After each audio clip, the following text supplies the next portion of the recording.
All right, man. So what we want to kick this thing off at? Episode number 35. I mean, 35. We're about a week out from the conversation, but I think it's still worthwhile to have. You know, I need the official drop date on this thing because it's been a blur for me. Yeah. It was last Wednesday. It was last Wednesday. Last Wednesday. We're talking about Port Antonio. Port Antonio was dropped last Wednesday on like out of nowhere, like a work day. It was like a random work day. He's like, you know what? You know what I mean? But he dropped it. Mm-hmm. Bars. Crazy bars. But the part that everybody's talking about and everybody wants to. Verse 2, we all heard it. Was verse 3? Was it verse 2? No, I think it was verse 2. Okay. Either way. 2. Whatever verse it was, he references the diss, mm-hmm. the beef, mm-hmm. all that. You know what I'm saying? So speak to it. I mean, what can I say? You sent me the record. I heard it already, and then you double back and like, yo, I'm like, yeah, I heard it. What can I say? I just sent it. We haven't spoken officially on it because I wanted to wait. I love that we don't have these moments. Sometimes we can just bring them to the pod and get honest reactions. I guess for me, because I do my due diligence, right? I'm always looking at what other podcasts and other individuals are talking about, right? So I did my due diligence and I saw what Joe Budden was talking about. I saw what Stevie Knight was talking about. I saw what a lot Rory of and Mal, homegirl on Rory and Mal. I saw what a lot of they talking about, and I'm like, sorry, I'm butchering your name, but Damaris, sorry. Damaris, I didn't know what she said. I didn't see that one. She had a post about her opinions too. But I just feel like everybody has their opinion, and that's fair. And I'm just like, for me, when it comes to these moments in hip hop, like I don't know what people are expecting. Like it's almost as if you don't get the opportunity to write your honest opinions, feelings, and things like that. I mean, Joe for me is the most hilarious because I'm like he has a very entertaining take. He has a very entertaining take, but I look at him as like of course your position is going to be the position of one that is against the narratives that he's talking about. Because I look at the situation like this, like Joe Budden comes from an era of hip hop that is gangster or aggressive or toxic, right? So he is biased and incapable of appreciating any other lane of hip hop that is counter to the one that he is most a part of. I would say that. He said some positive things about the record. No, I'm not saying he didn't, but at the end of the day, he is against anything that is outside of the realm of rap that he participates in. He's biased. It's counter to him because Joe Budden's going to take care of Joe Budden. If you can't tell me anything different about Joe Budden, that's his nature. He's going to make sure Joe Budden is good. And why would Joe Budden go speak about how the greatness of what it is that he's doing in terms of apologizing and he doesn't like that because it's counter to him. If the culture of hip hop goes towards the direction that the J. Cole's, I'm not gonna do the list. The individuals that we all know that are more positive and uplifting our culture, right, or attempting to, it goes counter to a Joe Budden, you know what I mean, playlist. You just wouldn't listen to it, and it's self-preservation, in my opinion. He's not going to do that. So with that in mind, I'm looking at him. I'm like, of course he's going to be against the concept, but they can't say he ain't spit. So it's like you can be mad all you want, but y'all niggas ain't stopping Cole because he nigga can spit. We know that. So it's like for everybody who dislikes it, I'm like, it's not for you anyway. You're never going to appreciate Cole the way Cole people appreciate Cole because we understand that he's in a different section of hip hop. So it's like enjoy the bars if you can be objective and look at it from a whole lens. But if you can't and you're stuck into the regimented rules from the 90s, the baby oil legends, then go be a part of that. That's okay. You can't put baby oil legends on. What the you whole mean? 90s. What you half them niggas was toxic. You can't put baby oil legends. Here's my problem. Here's my problem, bro. Diddy's. Because at the end of the day, I never seen Joe Budden get upset people rapping bars about people being misogynistic to women, people doing things. He never gets upset about that shit. But he gets upset about J. Cole apologizing and having a certain level of accountability in his raps. Why is one thing upsetting you, but the other things and the toxic aspects and the drug using and I put Molly all in her drink, she didn't even know it. That never got you upset. But this dude, come on, y'all some hypocritical old baby all ass niggas. I'm sorry if that's too much, but I'm looking at it from like, you're telling me you dislike the soft rap, quote unquote. That's what he said. That's not what he said. He doesn't like the soft rap. He said that. He said he don't like soft rap. No, he said he misliked. I watched it. It was like I watched it. I watched a whole bunch of other people. He dislikes the soft nature of what he was like, of what he was portraying. Like soft rap is not something he can dislike. He even said in the whole point that you made about how I'm the last one that should be able to talk about like being like emotional, et cetera, et cetera. Like, and that's why my whole point last week was people don't really know Joe's career for people to say like discredited his opinion on this and that. But in this case, like he did speak to the fact that he liked the record. I like the record too. I don't like certain things about the record, and it's mainly just the fact that Cole in general is too reactive. Like, it's too reactive to me. Like, and I think the whole shit has been him being reactive the whole time and not having enough self-awareness to put himself outside of a position that could make him look compromised from the fucking jump. And him doubling down and making that whole second verse when nobody fucking asked for that shit. Nobody said, like, we're wondering where Cole is at and we're wondering what he's doing. Well, I would say, I ain't gonna say nobody. I'm sure people was wondering, but you don't have to respond to them to then say, like, this is how I'm feeling about everything that went down. Like, bro, you chose to back out of the record, so why then double back and start talking about, like, why you did this and why you did that, and then say, sneaking a line that's like, yeah, well, if I would have chose to engage, then basically I'm still that nigga, like that type of shit. Like, bro, no, you chose to sit the fuck down, so sit down. And just do what you gonna do. You don't have to keep on putting out like your thoughts about that shit. To me, that's like a reaction to you maybe feeling the pressure from people to say, where's J. Cole at mentally? Like, the thing that I like about the whole shit with Kendrick is he put out the song and you ain't heard a fucking shit word from him since. Like, you put out the music, he addresses what he gotta address. He's not addressing things to say, like, I need to let y'all know, the media or whoever, what it is about how I feel. I'm gonna get to the point and I'm gonna go the fuck away. J. Cole has been quiet after that shit. Then he started doing little records. He did a joint with T Grizzly. He had the other joint he had with Daylight, which was another fire record, lyrically amazing. Like, so J. Cole, you're a good rapper. It's just like, stay the fuck out of shit that don't concern you. The issue for me was that you made it seem like all that shit is what you want to be for so long, which is why people were so disappointed, because it's like, I'm the best, I'm the best, I'm the best, I'm the best. And then when it comes down to like, all right, cool, let's like actually put the gloves on a little bit and engage, then you bowed out. So it's cool, bow out. Respect that. Have your peace, but then you don't have to then put your name back in shit that's going to get people to react to whatever you got to say to involve your name in the conversation again. Like, just be a good rapper, bro. You don't got to mention none of that shit no more. You don't have to. You made your peace with it. You're at peace, you're free, you exist, you're that, whatever. So be free. Like, don't speak on it no more then. Because that's the part to me, like, I could have done without that second verse on the record. The first verse was great. Second record, like, then I got to really start picking apart, like, okay, what's his mind state right now? Why is he saying this? Why is he saying that? Why is he apologizing to fucking Drake on the record? Like, you know, all those things to me is just, like, weird. It's like, don't even address it. Rap and keep doing that because you're good at that. So stay in that lane. You only start putting yourself in, like, under the microscope when you start comparing yourself or involving yourself within the other two people's shit that was already going on and has went on for months now. Like, just keep it quiet and keep it rap. And that's it.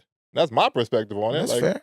I'm not saying anything wrong with what you said, or I'm not even countering that. I just, you know. And Joe did go hard. Like, I'm not saying that he did. Like, but he's trying to entertain, and I get that shit too. Like, that's his bravado, his, you know. But he did say, along with everything that he said, like, I like the record. But at the end of the day, at the same time, he wasn't the only one on there. They had a whole big back and forth between the cast about like people feeling one way and then some people feeling the other way. So I do understand both sides of it.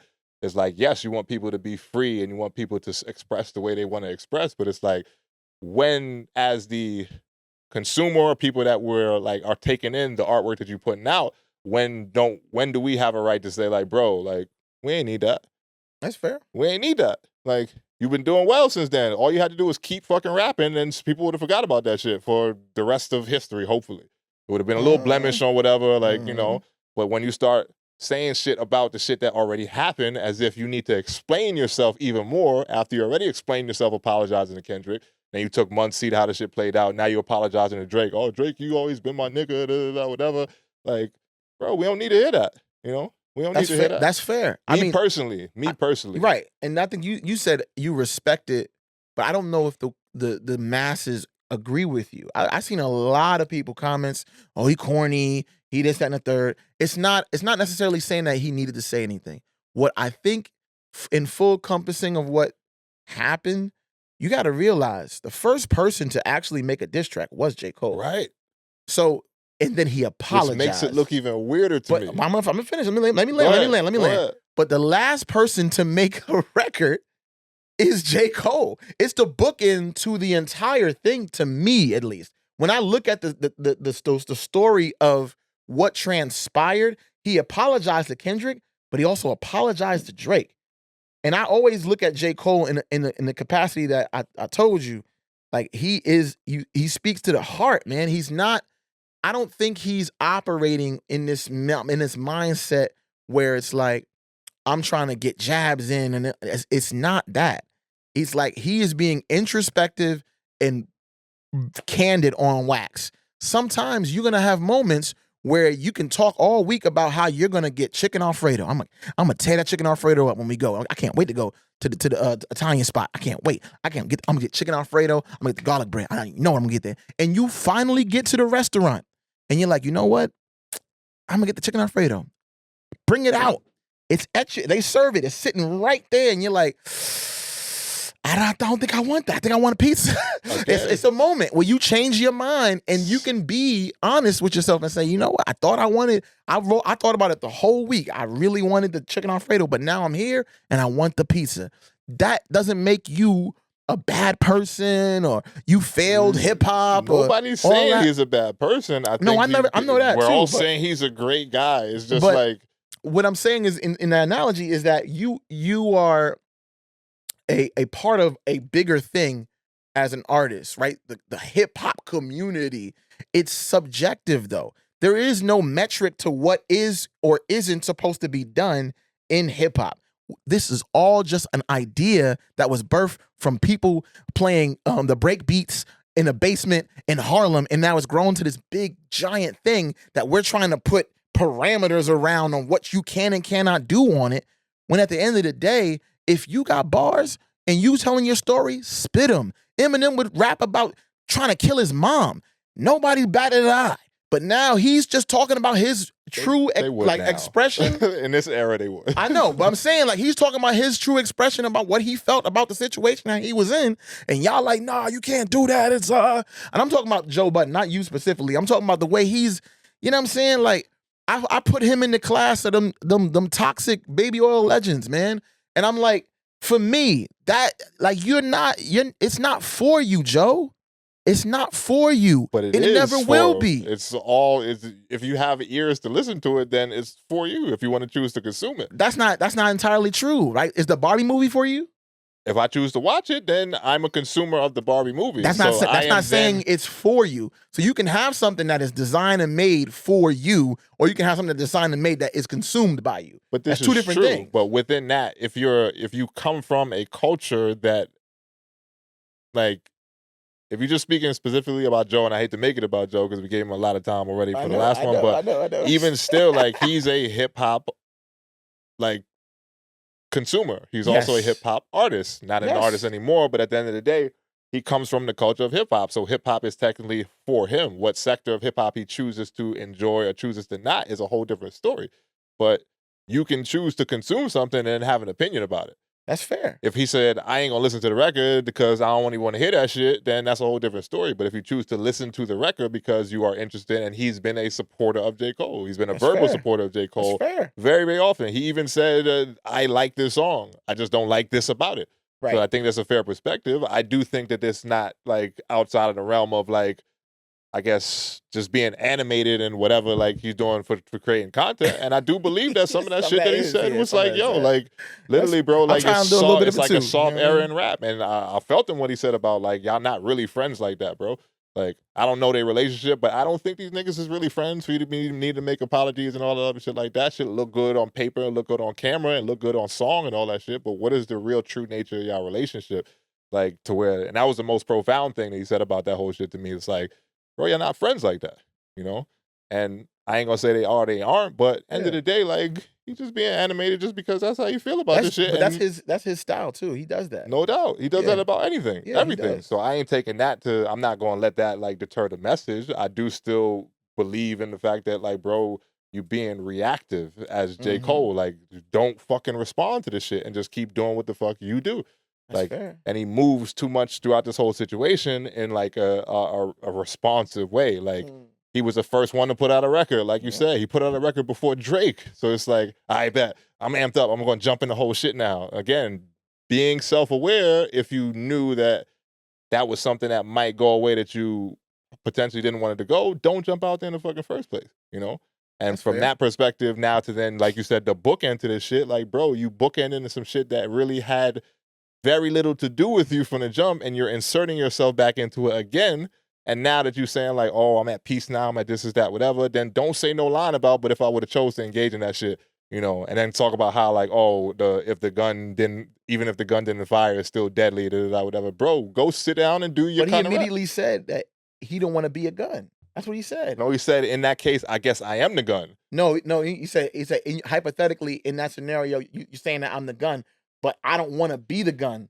That's what he said. I don't. Right. So then, why would you even say like I'm still deadly and all that other shit? It's like you. That's what his homie said. That's what his homie said. He said his homie said that line. Right, but he did have other specific lines in that. I don't remember every line off the top of my head where he's like, yeah, bro, like I'm still that nigga, like whatever. I mean, you can be that nigga, just be that nigga outside of referencing that whole situation, because that's where it's like, all right, bro, you already bowed out. So why are you comparing yourself to these people in whatever is like, you know, whatever form of music? I don't need to hear about you and Drake and Kendrick again. Just be you. Go make your music. That's it. From my perspective. Do what you want, and you have the right and freedom of expression as an artist to do whatever you like. But as someone who's been a fan of J. Cole for a long time, I told you even when that whole shit was going on, I'm not going to stop listening to his music. So when you keep doing shit in the music now, it's like, all right, well, bro, why are you even bringing that back up again? Like, you wiped your hands with it. You walked away. You said and even just some of the part of it, like the part when he's talking about walking away with the blood on them. Like, bro, no, you didn't. You bowed out of shit before it even got really, like, tit for tat or messy. Like, you chose to bow out of it, so go be in your own lane over there, do your thing, and let everybody else duke it out for the best ever, and et cetera, et cetera. Like, make your records. Nobody's taking away your pen. Your lyrical ability is top notch, bro. I'm not going to never discredit you in that. That's dope. Go do that, and then let the rest of the motherfuckers play in the mud. That's all you gotta do. But my question is, can he not be the best ever because he didn't do this battle? From my perspective, no. But that's just my perspective. But again, I'm not taking away anybody else's who feels a little bit different. I feel differently. That's my personal. And that's fair. And I'm not taking away anybody's perspective on that regard. I'm just saying, for me, it's like it's like you beating a dead horse, bro. You chose to bow out of it. You let them niggas do what they wanted to do already, so they're gonna do that. And at the end of the day, you're gonna just go be your own artist and do your thing, and that's it. Okay. I mean, make your music. I think that's, to me, that's the nicest way anybody has put it from all the online podcasters I've seen. No doubt.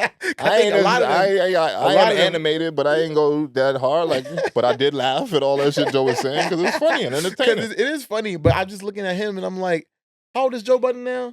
44, I think, something like that. I think he's 44. How old is Joe Budden? He just had a birthday joint recently. I think 44. Joe Budden is 44 years old. Yeah. You're right. So a 44-year-old Joe Budden, I know that J. Cole didn't make that song like, yeah, I'm gonna make sure 44-year-old Joe Budden can agree with me. Like, it's not what he's doing. I just think, huh? Nah, I wouldn't try to cut you off. No, I'm just looking at it like, I'm like, that's not a song for Joe.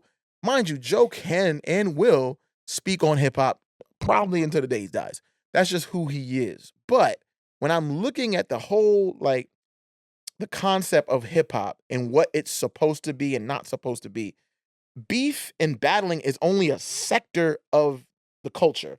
It is not the entire purpose of the culture. And I think somehow along the way, we got to this mindset that you have to battle if you want to be the best. You got to do this if you want to do that.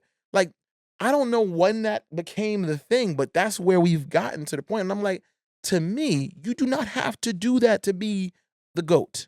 But that's why I think we have different tastes. You are a competition-based individual. Yeah. You like to see the dog like come out of somebody and go for bro. I ain't even saying that. I'm just saying, and who was it? I think Ish on Joe when they had the little debate back and forth. He said something that related to sports, which connected with me. It's like, bro, not everybody wants to take the last shot when it comes to a game. I don't know if you saw that part of it. Like I watched, I watched his shit. So he said not everybody wants to take the last shot of a game. That's a fact. When you're on a basketball team, there's only a certain amount of players on that team that's like really like, yo, give me the ball here and get the fuck out my way. Like them type of people. Those people who are like the ultra competitors and et cetera, et cetera. Yeah. You don't have to be that. But then again, when you start putting yourself in and around that conversation, it's like have the self-awareness, and sometimes you don't know until you know. Everybody got to learn their own way. So I get that part of it too. It just seems a little bit like it's not so much self-awareness with him. It's more about like just reaction. And to me, it's like you do not have to respond to everything that is going on. That's fair. Post. If you feel that much sound in your decision, then be that. I don't need to hear you apologize to Drake right after he was on stage talking about I ain't got no friends and everybody's fake and this is that, whatever, and playing Beyonce music. Like, it seems very reactive. I'm not saying that's what's his intent. It just comes off that way within the way everything has rolled out. And it's like, bro, go make your music. Because leading up into this record, the Port Antonio joint, the short, like I just said, the joint that he dropped with Daylight was fire. I'm like, I bet that's fire. He ain't say nothing about no situation like that. The joint he had with T Grizzly, cool little bop, not necessarily my taste completely, but he bodied the record for his role. Yeah. And it's like, just keep doing that. Yeah. Time heals all wounds, or whatever they say about like when you're cold in the media or whatever. Just get low until shit goes away. Like, yeah, just do that, bro. I don't need to hear you talking about that again because they already are doing that and they still in the middle of it now. It ain't over. So it's not even like it's a year or two from now or whatever where everybody's dust is settled. Kendrick dropped his album. He did the Super Bowl performance. Drake took a little break, came back, dropped another album. Like, damn, yeah, maybe like, bro, but I don't need to hear that right now. They still going through it. It's still, the ramifications of that situation have still been like, it ain't like it's over.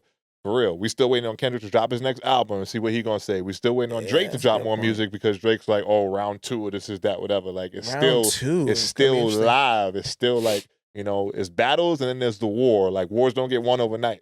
That's fair. So don't involve yourself in war-related things when you have already said, I'm not in the war. Go do what you got to do, make your music. Definitely Switzerland. And then, be Switzerland and don't talk about the other people that's at war. Yeah. T Grizzly, you need a bop? Cool. You need a bop over here? Cool, whatever. I'm working on the fall-off, working on my album. I'm going to focus on that. I'm not even going to speak on that because I bowed out of it. So for me, self-awareness is cool. I may not be about that. And if you want to back out the first time after the diss record and I want to apologize, cool, do that. And then just go do your thing, bro. I don't need to hear about that. For me, from my perspective. No, that's fair. So that's the way, I've felt about it ever since. And I like the record. I like the first verse. First verse was dope. When he got into the second verse, I'm like, okay, is he? And the second verse is what I heard first. Because that was what dropped on the timelines. Oh, okay. So you just I didn't hear the whole record until I heard that part of it. And I'm like, I was already like, bro, I don't want to hear. And then I was like, all right, let me get this record like it's just due. Yeah. Listen to the whole joint front to back. I'm like, okay, first verse is dope. Bars, I like the whole flip and all that joint of the dead president. It's cool. Like, I like that. But then for me, it's like, just stay away from that, bro. Stay away from that. You could have did whatever you wanted to all over that record without even putting that in there. And then it would have been fire. So for me, that was it's still fire to me, but I do hear you. I do hear you. There are parts of it that are fire. I would say that. Like, but to me, it's like, it takes away from the record when it's like, you got to address some shit that I wasn't really ready to hear or didn't really feel like hearing because, again, you over there now. So be over there and do what you do. Let them do that. Let them do the pedophiles and the woman beater and this is that, whatever. Like, you get away from it. Get away from all that. Yeah, that was just a nasty Get away from it and joint. keep making music. That's all. Nasty little joint. But that's that on that,